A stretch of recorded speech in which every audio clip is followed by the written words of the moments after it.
Hi friends, welcome to our channel. ఈరోజు నేను 2026లో తమిళ్ లాంగ్వేజ్లో రిలీజ్ అయినటువంటి ఒక ఫ్యామిలీ డ్రామా మూవీ స్టోరీని ఎక్స్ప్లెయిన్ చేయబోతున్నాను. అదే విజయ్ యాంటోనీ నటించినటువంటి నూరు స్వామి. ఇక టైం వేస్ట్ చేయకుండా స్టోరీలోకి వెళ్ళిపోదాం. Now let's start our video.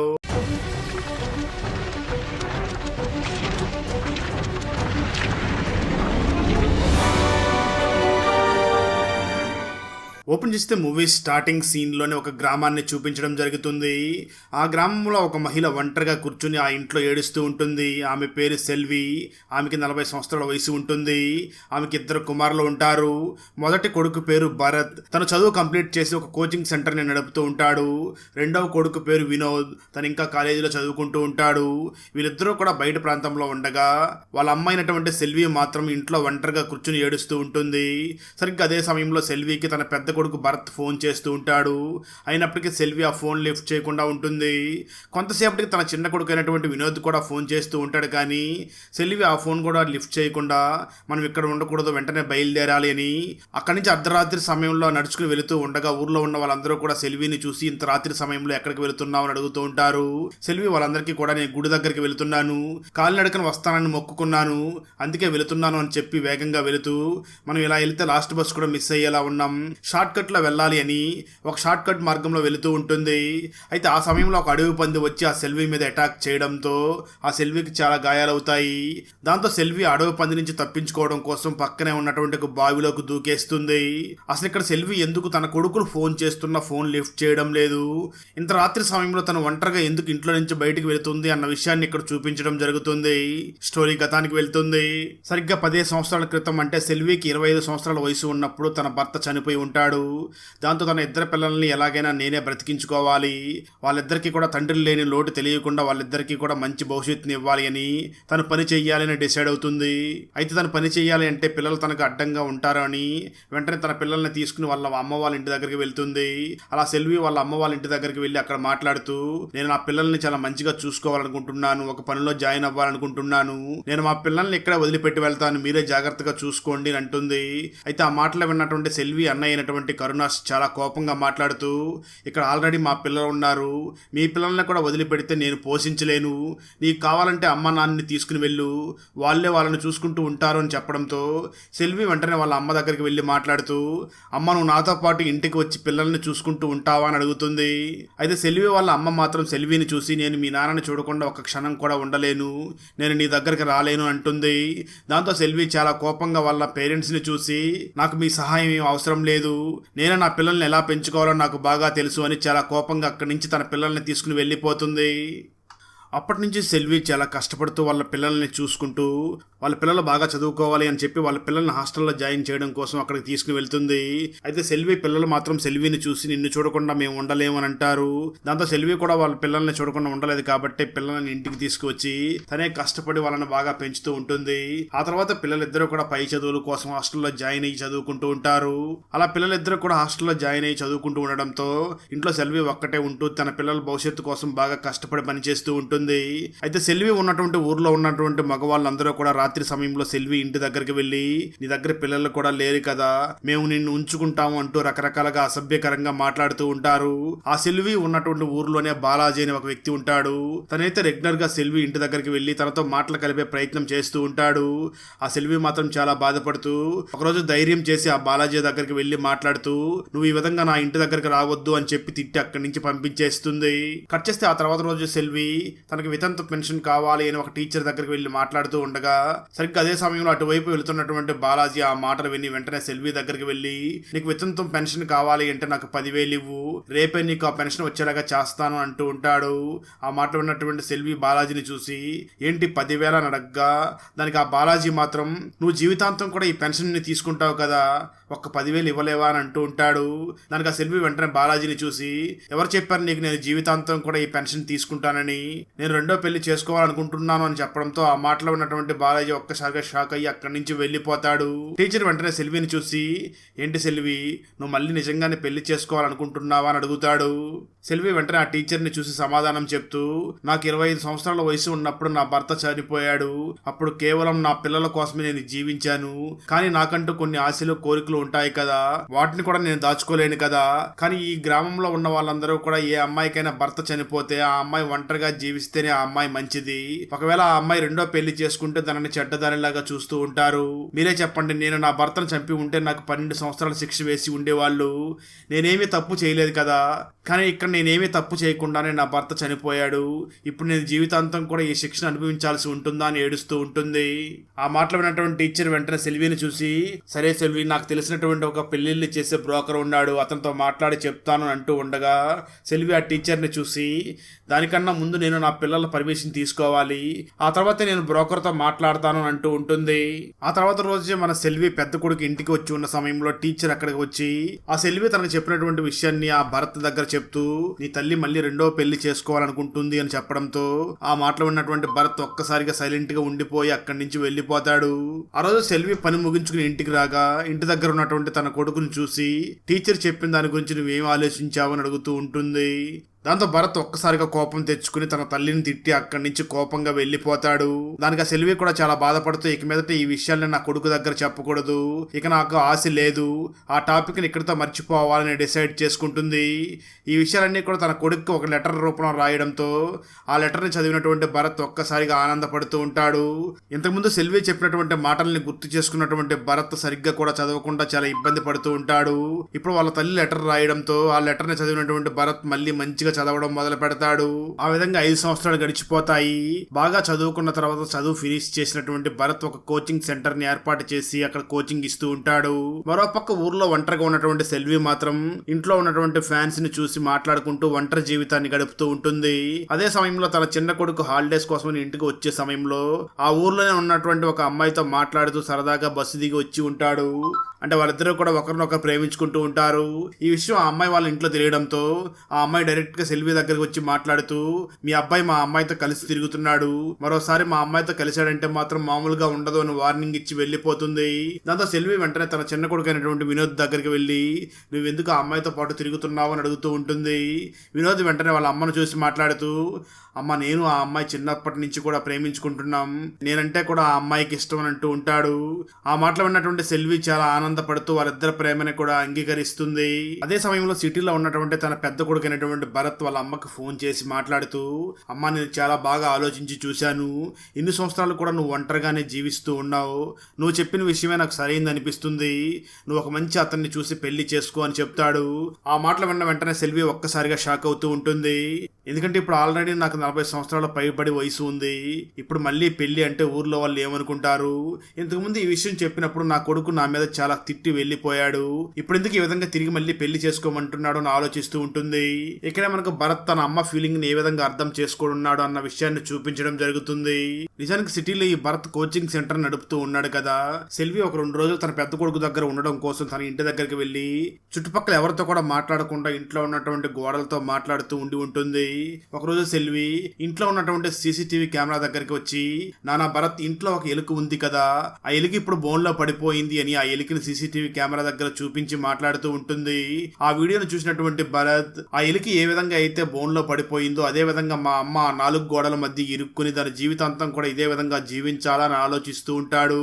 అప్పుడే భరత్ కి వాళ్ళ అమ్మ చెప్పిన విషయం కూడా గుర్తుకు వస్తుంది. దాని గురించి గుర్తు చేసుకున్నటువంటి భరత్ కి మా అమ్మ అన్ని విషయాలు ఎందుకు ఆలోచించి ఆ రోజు చెప్పి ఉంటుంది, మా అమ్మ పెళ్లి చేసుకోవడం తప్పు లేదు అని వెంటనే వాళ్ళ అమ్మకి ఫోన్ చేసి, అమ్మ, నువ్వు చెప్పిందే కరెక్ట్, నువ్వు పెళ్లి చేసుకో అని చెప్పి ఉండి ఉంటాడు. ఆ విధంగా తన పెద్ద కొడుకు తనకు ఫోన్ చేసి, అమ్మ, నువ్వు రెండో పెళ్లి చేసుకోవడానికి రెడీ అవ్వు అని చెప్పడంతో సెల్వి చాలా ఆశ్చర్యపోతూ ఉంటుంది. ఇప్పుడు సెల్వి, అయినా ఇప్పుడు నాకు 40 సంవత్సరాలు దాటిపోయాయి, ఇప్పుడు నాకు ఆలోచన లేదు, నా పెద్ద కొడుక్కి పెళ్లి చేస్తే ఈ ఆలోచన గురించి వాడు కూడా మర్చిపోతాడు అని అనుకుంటూ ఉంటుంది. అయితే దానికి భరత్ మాత్రం ఒప్పుకోకుండా అమ్మ లేదు, నువ్వు కూడా పెళ్లి చేసుకోవాలి, నువ్వు పెళ్లి చేసుకుంటేనే నేను కూడా పెళ్లి చేసుకుంటాను అని చెప్తూ ఉంటాడు. ఆ మాటలో ఉన్నటువంటి సెల్వి ఇప్పుడు ఈ వయసులో నాకు పెళ్లి అంటే నీకు పిల్లనిచ్చే వాళ్ళు కూడా నీకు పిల్లనివ్వరు అని అంటూ ఉంటుంది. ఆ మాటలో ఉన్నటువంటి భరత్ వెంటనే సెల్విని చూసి అయితే ఒక పని చేద్దాం, నేను నాకు పిల్లనిచ్చే అమ్మాయి వాళ్ళని ఒప్పిస్తాను, వాళ్ళు నువ్వు పెళ్లి చేసుకోవడానికి ఒప్పుకుంటే నువ్వు పెళ్లి చేసుకోవాలి అని అంటాడు. దానికి సెల్వి ఖచ్చితంగా ఆ అమ్మాయి వాళ్ళు ఒప్పుకోరు అని, సరే అయితే వాళ్ళు ఒప్పుకుంటే ఖచ్చితంగా నేను కూడా పెళ్లి చేసుకుంటాను అని చెప్పి తన పెద్ద కొడుకుకి మాటిస్తుంది. కట్ చేస్తే భరత్ మ్యాట్రిమనీ సైట్ లో ఒక అమ్మాయిని చూస్తాడు. ఆ అమ్మాయి తనకు బాగా నచ్చడంతో ఆ అమ్మాయితో మాట్లాడడం కోసం ఆ అమ్మాయి ఇంటి దగ్గరికి వెళ్ళగా అక్కడికి ఇద్దరు దంపతులు కెమెరా ఆన్ చేసుకుని వచ్చి అదంతా కూడా రికార్డ్ చేస్తూ యూట్యూబ్ లో లైవ్ టెలికాస్ట్ చేస్తూ ఉంటారు. వాళ్ళిద్దరు కూడా భరత్ను చూపిస్తూ ఇతనే మా అమ్మాయిని పెళ్లి చూపులు చూడడం కోసం వచ్చాడు అని చెప్పి లైవ్ లో చెప్తూ ఉండడంతో లైవ్ లో ఉన్నటువంటి చాలా మంది అబ్బాయి చాలా మంచిగా ఉన్నాడు అని కామెంట్స్ కూడా చేస్తూ ఉంటారు. అప్పుడు భరత్ వెంటనే వాళ్ళని చూసి ఎందుకు ఇదంతా చేస్తున్నారు అని అడుగుతాడు. దానికి ఆ దంపతులు వెంటనే భరత్ను చూసి ఏం లేదు, రెగ్యులర్ గా ఏదో ఒక కంటెంట్ ని పోస్ట్ చేస్తూ ఉండాలి, లేదంటే మన సబ్స్క్రైబర్స్ మనల్ని మర్చిపోతారు అని చెప్తూ ఉంటారు. అప్పుడు భరత్ వెంటనే వాళ్ళని చూసి నేను మ్యాట్రిమనీ సైట్ లో చూసినటువంటి అమ్మాయి ఎక్కడ ఉంది, తనతో మాట్లాడాలి అని అంటాడు. వాళ్ళు వెంటనే భరత్ను చూసి ఆ అమ్మాయి పైన ఉంది, ఒకసారి వెళ్ళి మాట్లాడరా అని చెప్పి భరత్ను పైకి పంపిస్తారు. అక్కడ భరత్ మరియు ఆ అమ్మాయి ఇద్దరు కూడా మాట్లాడుకుంటూ ఉంటారు. భరత్ తన గురించి అలాగే తన తల్లి గురించి కూడా చెప్పేయడంతో అది మొత్తం ఉన్నటువంటి ఆ అమ్మాయి ఇతను వాళ్ళ తల్లి గురించి ఇంత మంచిగా ఆలోచిస్తున్నాడు అంటే ఖచ్చితంగా నన్ను కూడా చాలా మంచిగా చూసుకుంటాడు అని పెళ్లికి ఒప్పుకుంటుంది. అదేవిధంగా వాళ్ళ అమ్మ పెళ్లి చేసుకోవడానికి కూడా నాకు ఎటువంటి అభ్యంతరం లేదు అని ఒప్పుకుంటుంది. ఖచ్చితంగా మరోపక్క సెల్వి చిన్న కొడుకు అయినటువంటి వినోద్ ఒక అమ్మాయిని ప్రేమిస్తున్నాడు కదా, ఆ విషయం ఆ అమ్మాయి వాళ్ళ ఇంట్లో తెలియడంతో ఆ ఇంట్లో గొడవ జరుగుతూ ఉంటుంది. అలాంటి సమయంలోనే వినోద్ ఒకసారి తను ప్రేమిస్తున్నటువంటి అమ్మాయి దగ్గరికి వెళ్ళి మా ఇంట్లో మా అమ్మకి పెళ్లి చేయాలనుకుంటున్నామని చెప్పడంతో ఆ మాటలు విన్నటువంటి ఆ వినోద్ ప్రేమిస్తున్నటువంటి అమ్మాయి చాలా కోపంగా మాట్లాడుతూ అసలు ఏం మాట్లాడుతున్నావు, ఈ విషయం మా ఇంట్లో తెలిస్తే మన ఇద్దరిని కూడా కలవనివ్వరు, నువ్వేం చేస్తావో నాకు తెలియదు, ఎలాగైనా పెళ్లి జరగకుండా ఆపు అని చెప్పడంతో వినోద్ వెంటనే తన అన్నయ్య అయినటువంటి భరత్ దగ్గరికి వెళ్ళి ఎందుకు ఇప్పుడు అమ్మకి పెళ్లి చెయ్యాలని గొడవ పడుతూ ఉంటాడు. దాంతో భరత్ వెంటనే వినోద్ను చూసి భరత్ ఏ విధంగా ఫీల్ అయ్యాడో ఆ విషయాలన్నీ కూడా వినోద్కి ఎక్స్ప్లెయిన్ చేసి చెప్పడంతో వినోద్ కూడా రియలైజ్ అయ్యి తన అమ్మకి పెళ్లి చేయడమే కరెక్ట్ అని నిర్ణయించుకుంటాడు.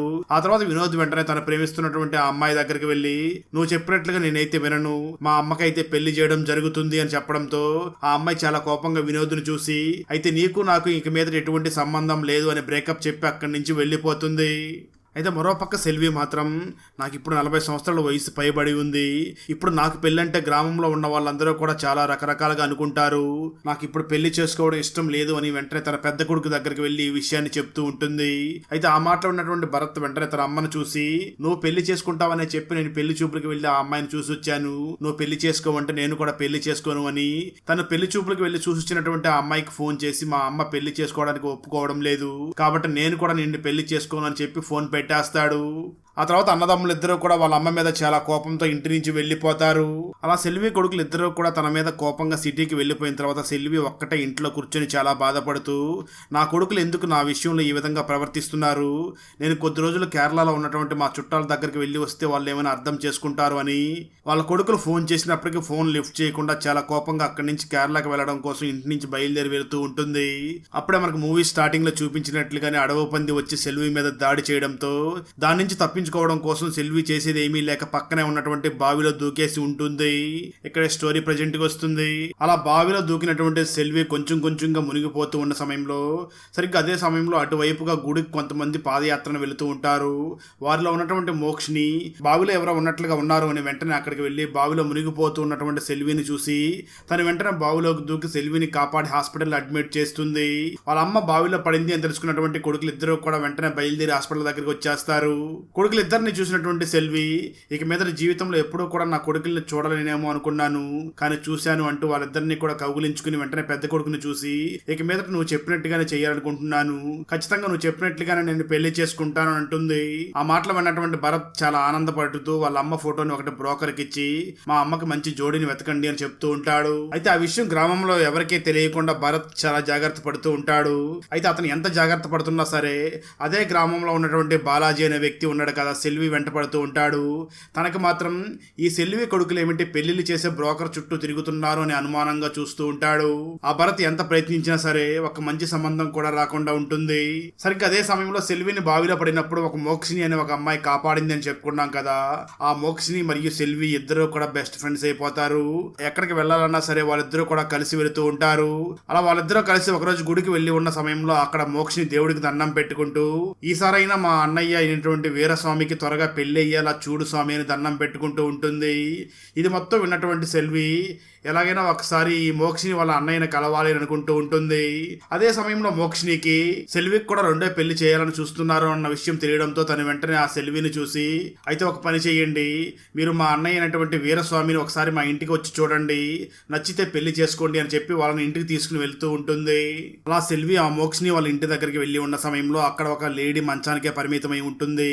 తనను కూడా ఆ వీరస్వామినే చూసుకుంటూ ఉంటాడు. ఆ వెంటనే సెల్వి అక్కడే ఉన్నటువంటి వంటగదిలోకి వెళ్లి చూడగా అప్పటికే వీరస్వామి అక్కడ వంటను కూడా ప్రిపేర్ చేసి ఉండి ఉంటాడు. సెల్వి వెంటనే ఆ వంటను టేస్ట్ చేసి చాలా రుచిగా ఉంది అని అనుకుంటూ ఉంటుంది. సరిగ్గా అదే సమయంలో ఆ వీరస్వామి అక్కడికి వస్తాడు. నిజానికి ఈ వీరస్వామి చాలా అమాయకుడు, చాలా మంచివాడై ఉంటాడు. తన జీవితం మొత్తం కూడా తన ఫ్యామిలీకి అంకితం చేసి ఉంటాడు. అదేవిధంగా చాలా సంవత్సరాలు గల్ఫ్ లోకి వెళ్లి అక్కడి నుంచి తిరిగి వచ్చిన తర్వాత పెళ్లి చేసుకుని ఉండగా తన వైఫ్ కూడా చనిపోయి ఉండడంతో తనకు ఒక చిన్న పాప ఉండడంతో ఆ పాప కోసమే జీవిస్తూ ఉంటాడు. అయితే ఆ పాప వీరస్వామి దగ్గరికి వచ్చి, నాన్న నువ్వు మళ్ళీ పెళ్లి చేసుకోవాలని అడుగుతూ ఉండి ఉంటుంది. దానికే ఈ వీరస్వామి మళ్ళీ తన కూతురు కోసమని పెళ్లి చేసుకోవడం కోసం రెడీ అయి ఉంటాడు. వీరస్వామి గురించి బాగా తెలుసుకున్నటువంటి సెల్వి తననే పెళ్లి చేసుకోవాలని డిసైడ్ అవుతుంది.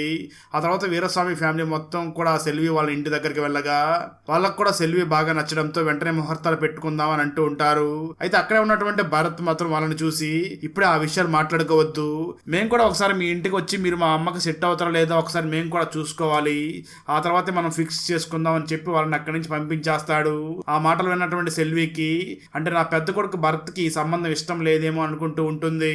కట్టిస్తే ఆ తర్వాత రోజు మార్నింగే భరత్ డైరెక్ట్ గా వీరస్వామి ఇంటి దగ్గరికి వెళ్ళి, మీ సంబంధం మాకు ఇష్టమే, కానీ ఆ విషయం మా ఊర్లో చెప్పడం మాత్రం నాకు ఇష్టం లేదు, ఎందుకంటే మా అమ్మ రెండో పెళ్లి చేసుకుంటుంది అని తెలిస్తే ఊర్లో చాలా పెద్ద ఇష్యూ అవుతుంది, ఈ విషయం మా గ్రామంలో ఉన్న వాళ్ళకి తెలియకుండా సీక్రెట్ గా ఈ పెళ్లి జరిగిపోవాలని అంటూ ఉంటాడు. దానికి ఆ వీరస్వామి, సీక్రెట్ గా అంటే ఎక్కడ పెళ్లి జరగాలని అడుగుతాడు. దానికి ఆ భరత్ వెంటనే వీరస్వామిని చూసి, ఈ పెళ్లి రేపే మా ఊరు బయట ఉన్నటువంటి గుడిలోనే జరిగిపోవాలి నాన్న, నువ్వు రెడీగా ఉండు అని చెప్పి అక్కడి నుంచి వెళ్ళిపోతాడు. నాన్న అన్న మాట వినడంతో ఒక్కసారిగా వీరస్వామి కూడా చాలా ఎమోషనల్ గా ఫీల్ అవుతూ ఉంటాడు. ఆ తర్వాత భరత్ వెంటనే తన ఫ్రెండ్ ని తీసుకుని వెళ్లి పెళ్లికి కావాల్సిన ఏర్పాట్లని చూస్తూ వాళ్ళ గుడి పూజారి దగ్గరకు కూడా వెళ్లి 500 రూపాయలు అడ్వాన్స్ ఇచ్చి, రేపు ఉదయం గుడిలో పెళ్లి జరుగుతుంది, మీరిద్దరు కూడా వచ్చి పెళ్లి చెయ్యాలి అని అంటూ ఉంటాడు. అయితే ఆ పూజారి వెంటనే భరత్ను చూసి, ఇంతకీ పెళ్లి కొడుకు పెళ్లి కూతురు ఎవరు అడగ్గా ఆ భరత్ మాత్రం చాలా తెలివిగా పూజారితో మాట్లాడుతూ, పెళ్లి కొడుకు పెళ్లి కూతురు ఎవరు అనేది రేపు పొద్దున తెలుస్తుంది, మీరు మాత్రం ఎర్లీగా రేపు పొద్దున గుడికి వచ్చేయండి చెప్పి అక్కడి నుంచి వెళ్ళిపోతాడు. అయితే సరిగ్గా అదే సమయంలో ఆ ఊర్లో ఉన్నటువంటి బాలాజీ గుడి పూజారి దగ్గర భరత్ మాట్లాడి వెళ్ళిన తర్వాత బాలాజీ వెంటనే ఆ పంతుల దగ్గరికి వెళ్లి మాట్లాడుతూ, ఏమైంది, తను ఎందుకు మీ దగ్గరికి వచ్చాడు అని అడుగుతూ ఉంటాడు. దానికి పూజారి సమాధానం చెప్తూ, ఎవరో ఇద్దరికి పెళ్లి చెయ్యాలి అని చెప్పి నాకు 500 రూపాయలు అడ్వాన్స్ కూడా ఇచ్చి వెళ్ళిపోయాడు, అది ఎవరికి అన్న విషయం నాకు కూడా తెలియదు అని అంటూ ఉంటాడు.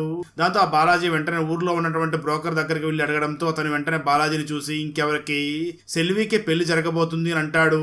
ఆ మాటలు విన్నటువంటి బాలాజీ చాలా షాక్ అవుతూ వెంటనే ఊర్లోకి వెళ్లి ఊర్లో ఉన్నటువంటి మగవాళ్ళందరినీ కూడా రెచ్చగొడుతూ వాళ్ళందరికీ విషయాన్ని చెప్పి, ఇలా మన ఊర్లో ఉన్నటువంటి ఆడవాళ్ళందరూ కూడా రెండో పెళ్లి చేసుకుంటూ ఊర్లో ఉన్న ఆడవాళ్ళు ఎవరో కూడా వాళ్ళ మొగుళ్ళ దగ్గర కాపురాలు చేయరు, దీని పరిణామాలు చాలా తీవ్రంగా ఉంటాయి, అందుకే దీన్ని మొదట్లోనే ఆపేయాలి అని ఊర్లో ఉన్న మగవాళ్ళందరినీ కూడా రెచ్చగొడుతూ ఉంటాడు.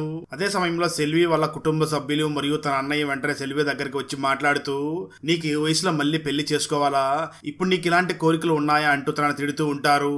దాంతో సెల్వి చాలా కోపంగా వాళ్ళ అమ్మను చూసి మాట్లాడుతూ, నాకు సరిగ్గా 25 సంవత్సరాల వయసు ఉన్నప్పుడు నా భర్తను నేను కోల్పోయాను, నా పిల్లల్ని చూసుకోవడం కోసం నాతో పాటు నిన్ను నా ఇంటి దగ్గరకు రమ్మని చెప్పాను కదా, అప్పుడు నువ్వేమన్నావు గుర్తుందా, నువ్వు మా నాన్నను చూడకుండా ఒక్క నిమిషం కూడా ఉండలేను అని చెప్పావు, అంటే దాని అర్థం అప్పుడు నీకు కూడా బాగా కోరికలు కలిగి నాతో పాటు నా దగ్గరికి రాకుండా ఉన్నావా అని అంటుంది. దాంతో ఆ మాటలు విన్నటువంటి సెల్వి సెల్వి అన్న అయినటువంటి కరుణాష్ వెంటనే అక్కడికి వెళ్లి తాడు తీసుకుని ఆ సెల్వి మెడకేసి తనని చంపుతూ, నువ్వు ఈ సమయంలో పెళ్లి చేసుకుంటా అంటే నీకు పెళ్లి వయసుకు వచ్చినటువంటి 2 కొడుకులు ఉన్నారు, వాళ్ళిద్దరికి ఎలా పెళ్లి అవుతుంది అంటూ ఆ సెల్విని చంపే ప్రయత్నం చేస్తూ ఉంటాడు. సరిగ్గా అదే సమయంలో డోర్ కొడుతూ ఉంటారు. దాంతో వాళ్ళు వెళ్లి డోర్ ఓపెన్ చేయగా అక్కడికి పక్కింట్లో ఉన్నటువంటి మేఘన అనే ఒక అమ్మాయి అక్కడికి వస్తుంది. నిజానికి ఈ మేఘనకు కూడా పెళ్లయ్యి తన హస్బెండ్ భవన కార్మికుడిగా పనిచేస్తూ పొరపాటున భవనం మీద నుంచి కింద పడి చనిపోయి ఉంటాడు. అలా మేఘన అక్కడికి వచ్చి సెల్విని చంపకుండా సెల్విని కాపాడి ఉండి ఉంటుంది. అలా మేఘన అక్కడ రావడంతో సెల్వి కుటుంబ సభ్యులు మరియు సెల్వి అన్నయ్య కూడా ఏమీ మాట్లాడకుండా అక్కడి నుంచి వెళ్లిపోతారు. ఇప్పుడే తన బిడ్డతో పాటు అక్కడికి వచ్చి ఉన్నటువంటి మేఘన వెంటనే సెల్విని చూసి మాట్లాడుతూ, ఈ గ్రామంలో ఉన్న వాళ్ళు భర్త చనిపోతే భార్య జీవితాంతం కూడా అలాగే ఒంటరిగా ఉండాలి అని ఆలోచిస్తూ ఉంటారు. మనం బిడ్డల కోసమే బ్రతుకుతూ ఉండాలి, వేరే విధంగా మనల్ని ఆలోచించనివ్వరు. అందుకే నేను నా బిడ్డను తీసుకుని వేరే ప్రాంతానికి వెళ్లిపోవాలనుకుంటున్నాను అని ఆ సెల్వి దగ్గర చెప్తూ ఉంటుంది. ఆ మాటలు విన్నటువంటి సెల్వి 25 సంవత్సరాల క్రితం నేను ఏ విధంగా అయితే ఉన్నానో అదే విధంగా ఇప్పుడు మేఘన ఉన్నట్లుగా ఉందని ఆలోచిస్తూ, ఈ గ్రామంలో ఉన్న వాళ్ళందరూ కూడా మొగుడు చనిపోయిన తర్వాత పిల్లలు ఒంటరిగానే ఉండాలి అని డిసైడ్ అయిపోయినట్లుగా ఉన్నారు. ముందు ఆ యాటిట్యూడ్ మారాలి, వాళ్ళు రెండో పెళ్లి చేసుకోవడానికి ముందుకు రావాలి. అలా భర్త చనిపోయినటువంటి మహిళలు రెండో పెళ్లి చేసుకోవడానికి ముందుకు రావాలి అంటే ఫస్ట్ అడుగు మనమే వెయ్యాలి అని ఆ సెల్వి డిసైడ్ అవుతుంది. మరోపక్క ఆ గ్రామంలో ఉన్నటువంటి బాలాజీ మాత్రం ఈ పెళ్లి మాత్రం జరగకూడదు అని ఊర్లో ఉన్న వాళ్ళందరినీ కూడా రెచ్చగొట్టి ఆ గుడి దగ్గర తీసుకుని వస్తూ ఉంటాడు. మరోపక్క ఈ బాలాజీ ఎలాంటి పని చేస్తాడో అని ముందుగానే గ్రహించినటువంటి ఆ భరత్ వెంటనే పోలీస్ స్టేషన్ కి వెళ్లి, మా అమ్మకి మళ్ళీ పెళ్లి చేస్తున్నాం, మీరు మాకు సెక్యూరిటీగా రావాలి, మీరు మాకు సెక్యూరిటీ కల్పించాలి అని అడుగుతూ ఉంటాడు. అయితే పోలీసులు వెంటనే భరత్ ను చూసి, ఏంటి మీ అమ్మకి మళ్ళీ పెళ్లి చేస్తున్నావా అంటూ చాలా వెటకారంగా మాట్లాడి ఆ భరత్ ని కొట్టి అక్కడి నుంచి పంపించేస్తారు. దాంతో భరత్ చాలా బాధపడుతూనే పెళ్లికి కావాల్సిన ఏర్పాట్లన్నీ చేసి పెళ్లికి కావాల్సిన వస్తువులన్నీ తీసుకుని ఇంటికి వస్తాడు. ఆ సమయంలో సెల్వి మరియు తన 2 కొడుకులు కూర్చొని అక్కడ భోజనం చేస్తూ ఉండగా సెల్వి మాత్రం, ఇదే నేను నా కొడుకులతో చివరిసారిగా కూర్చుని భోజనం చేస్తున్నానేమో, తర్వాత నేను పెళ్లి చేసుకుని అత్తగారింటికి వెళ్లిపోతాను, నా కొడుకులు ఎలా భోజనం చేసుకుని తింటారో అంటూ చాలా బాధపడుతూ ఎమోషనల్ గా మాట్లాడుతూ ఉంటుంది. ఆ మాటలు విన్నటువంటి సెల్వి 2 కొడుకులు కూడా సెల్విని ఓదార్చుతూ ఉంటారు. కట్ చేస్తే ఆ తర్వాత రోజు మార్నింగ్ భరత్ మరియు వినోద్ ఇద్దరూ కలిసి వాళ్ళ అమ్మాయి అయినటువంటి సెల్విని పెళ్లి చేయడం కోసం గుడి దగ్గరికి తీసుకుని రాగా గుడి ఇంకా క్లోజ్ లోనే ఉంటుంది. అదే విధంగా అక్కడికి వీరస్వామి ఫ్యామిలీ కూడా వచ్చి ఉండదు. ఎందుకు వీరస్వామి ఫ్యామిలీ ఇంకా ఇక్కడికి రాలేదు, అదే విధంగా గుడి కూడా ఎందుకు ఓపెన్ చేయలేదు అని కంగారు పడుతూ ఉంటాడు. సరిగ్గా అదే సమయంలో వీరస్వామి తన ఫ్యామిలీతో అక్కడికి వచ్చేయడంతో వాళ్ళు వెంటనే పెళ్లి చేసేయాలి అని గుడి ముందే దండలు మార్చుకుంటూ ఉంటారు. సరిగ్గా అదే సమయంలో పంతులు వచ్చి గుడి తలుపులు తీయడంతో వెంటనే వాళ్ళందరూ కూడా గుడిలో పెళ్లి చేసుకోవాలి అని అక్కడికి వెళ్ళగా ఆ సమయంలో బాలాజీ కూడా గ్రామస్తులందరినీ కూడా రెచ్చగొట్టి అక్కడికి తీసుకుని వస్తాడు. గ్రామస్తులందరూ కూడా కత్తులు కర్రలు తీసుకుని వచ్చి, మా గ్రామంలో పెళ్లి అయిపోయి భర్త చనిపోయినటువంటి మహిళ ఎవరో కూడా పెళ్లి చేసుకోవడానికి వీల్లేదు, అలా జరిగితే చంపేస్తామంటూ కత్తులు కర్రలు తీసుకుని వెళుతూ ఉంటారు. సరిగ్గా అదే సమయంలో భరత్ అక్కడికి ఎంట్రీ ఇచ్చి స్టార్ట్ కెమెరా యాక్షన్ అంటాడు. ఆ సమయంలో 2 డ్రోన్ కెమెరాలు అక్కడికి వచ్చి అక్కడ వచ్చిన వాళ్ళందరినీ కూడా వీడియోస్ తీస్తూ ఉంటారు. అప్పుడే అక్కడికి భరత్ ఇంతకు ముందు ఒక అమ్మాయిని పెళ్లి చూపులు చూడడం కోసం వెళ్ళినప్పుడు అక్కడ 2 దంపతులు ఉండి వీడియో రికార్డ్ చేసి యూట్యూబ్ లో అప్లోడ్ చేశారు కదా, వాళ్ళే అక్కడికి వచ్చి అక్కడికి కత్తులు కర్రలో తీసుకువచ్చి ఉన్నటువంటి వాళ్ళందరినీ చూసి, మీరందరూ కూడా కత్తులు కర్రలో తీసుకుని గుడిలోకి వచ్చి ఇద్దరిని చంపడం కోసం ప్రయత్నం చేస్తున్నారు కదా, దానికి సంబంధించినటువంటి సాక్ష్యాలన్నీ కూడా మా డ్రోన్ లో రికార్డ్ అవుతున్నాయి, ఇవి చూపిస్తే ఖచ్చితంగా మీకు మినిమం 7 సంవత్సరాలు జైలు శిక్ష పడుతుంది అని చెప్పడంతో గ్రామస్తులందరూ కూడా అక్కడి నుంచి భయపడి పారిపోతారు. అయితే బాలాజీ మాత్రం అక్కడి నుంచి భయపడి వెళ్లకుండా తన దగ్గర ఉన్నటువంటి గన్ను తీసుకుని ఆ సెల్విని షూట్ చేస్తాను అని చెప్పి తనకు గురి పెడుతూ ఉంటాడు. అయితే పక్కనే ఉన్నటువంటి వీరస్వామి వెంటనే ఆ బాలాజీ చేతిలో ఉన్నటువంటి గన్ను లాక్కుని దాన్ని ఎరక్కొట్టి పక్కన పడేస్తాడు. అది చూసినటువంటి బాలాజీ కూడా అక్కడి నుంచి పారిపోతాడు. అలా తన అక్కడి నుంచి పారిపోయిన తర్వాత సెల్వి 2 కొడుకులు కూడా సెల్వికి మరియు ఆ వీరస్వామి ఇద్దరికి కూడా పెళ్లి చేస్తారు. ఆ తర్వాత సెల్వి మరియు వీరస్వామి ఇద్దరు కూడా కలిసి జీవిస్తూ ఉంటారు. ఆ తర్వాత ఒకరోజు పట్నం నుంచి తిరిగి వచ్చినటువంటి తన పిల్లలిద్దరినీ కూడా వీరస్వామి వచ్చి, మన ఇంటికి వెళ్దాం పదా అని చెప్పి ఇంటికి తీసుకుని వెళ్లి సెల్వితో సహా వాళ్ళందరూ కూర్చొని భోజనం చేస్తూ ఉంటారు. అక్కడతో ఈ మూవీ అయిపోతుంది. ఫ్రెండ్స్, ఇక్కడే తెలిసేది ఏమిటి అంటే నిజానికి ఇది సినిమా స్టోరీ కాదు. ఇది 1991లో తమిళనాడులో నిజంగా జరిగినటువంటి ఒక సంఘటనని బేస్ చేసుకుని ఈ సినిమాని తీయడం జరిగింది. 1991లో తమిళనాడులో నిజంగా 2 కుమారులు వాళ్ళ తల్లికి పెళ్లి చేశారు అన్న విషయాన్ని ఇక్కడ చూపించి, ఇది యథార్థ సంఘటన బేస్ చేసుకుని తీశారు అన్నట్లుగా చూపించి మూవీని ముగిస్తారు. ఫ్రెండ్స్, వీడియో నచ్చినట్లయితే లైక్ చేసి ఒక చిన్న కామెంట్ చేస్తే మాకు నెక్స్ట్ వీడియో చేయడానికి ఎంకరేజింగ్ గా ఉంటుంది. అలాగే ఛానల్ ని సబ్స్క్రైబ్ చేసి పక్కనే ఉన్న బెల్ ఐకాన్ ని క్లిక్ చేసి సపోర్ట్ చేయండి. Thanks for watching. జై హింద్.